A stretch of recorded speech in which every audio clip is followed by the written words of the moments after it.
Welcome back. Today we're learning the present continuous, also known as present progressive. This tense is used to describe actions happening right now or around this time.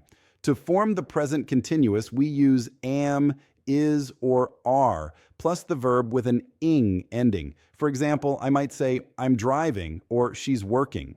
We often use this tense to talk about actions occurring at this very moment. For instance, if Sarah is in her car and on her way to work, we say, she's driving to work.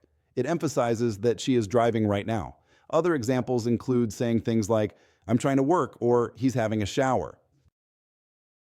Sometimes we use the present continuous for actions that are occurring around this time, even if not at this exact moment.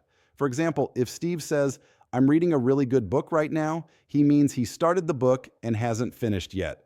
The present continuous is also useful for describing activities happening over a period of time, such as today or this week.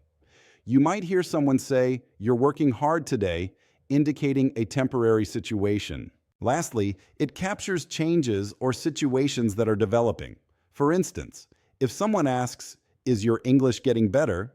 They're noting a change. In summary, the present continuous is versatile and essential for expressing actions now, around now, temporary situations, and changes. Thanks for watching, and don't forget to practice.